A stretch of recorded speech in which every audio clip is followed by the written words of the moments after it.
Mother है, इनका 87 as है इनकी। इनके स्टोन था आज से 14 साल पहले, उसका ऑपरेशन हुआ था।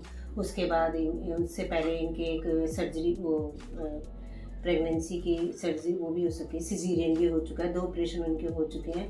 उसके बाद इनकी एज के हिसाब से इनको हर्निया जो हुआ तो हम थोड़ा सा घबरा गए थे कि अब इनका इलाज कैसे कराएं। हमने 1-2 हॉस्पिटल कितने डॉक्टरों से कंसल्ट किया, उन्होंने इनकी एज के हिसाब से या तो मना ही कर दिया या उन्होंने बोला कि इनका नहीं हो सकता, अगर होगा तो लेप्रोस्कोपी नहीं होगा, इनका वो ओपन से इनका होगा और वो भी उसमें रिस्क है, इनको उसके बाद वेंटिलेटर पे डालना पड़ सकता है। तो हम मैक्स हॉस्पिटल आए, फिर हमने अरुण भारद्वाज डॉक्टर साहब से बात की, उन्होंने हमें तसल्ली दी कि ऐसा कुछ नहीं है, हम एक बार फिटनेस का चेक करेंगे। उन्होंने करा और उसके बाद उन्होंने सर्जरी की, जिससे हमें कोई परेशानी नहीं हुई। सर्जरी के 4-5 घंटे बाद ये खुद उठ के यूरिन पास किया इन्होंने। उसके बाद हमें 2 दिन बाद छुट्टी मिली। छुट्टी मिलने के बाद अब ये घर पे भी आराम से चल फिर रही हैं, खा पी रही हैं, हर चीज़, भूख लगती है, सब कुछ, मतलब हमें बिल्कुल ठीक लग रहा है कि फिट है मम्मी। 87 की एज में भी हमें इतनी खुशी हुई। हम डॉक्टर अरुण भारद्वाज का धन्यवाद करना चाहते हैं कि उन्होंने हमारी मम्मी को मतलब चलने लायक बनाया। बहुत परेशान थे काफ़ी टाइम से। सर्जरी के बाद आप कैसा महसूस कर रहे थे? ठीक है। अब तो डॉक्टर साहब मुझे बहुत ही ज़्यादा, मतलब मैं उम्मीद नहीं कर सकती थी कि मैं अपना बिल्कुल फिट हूँ।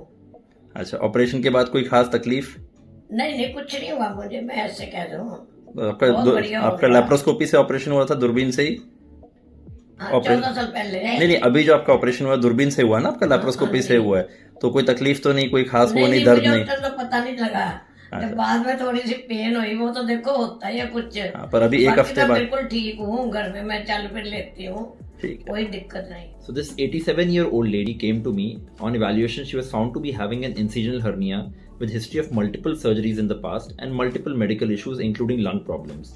She was seen at some big hospitals, and she was advised to undergo an open surgery, and post-operative phase she would be requiring a ventilator as well as an ICU care.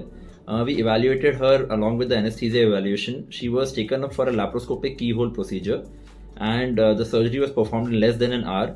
And no drain pipes, no urinary catheters, or no nasal tube was put.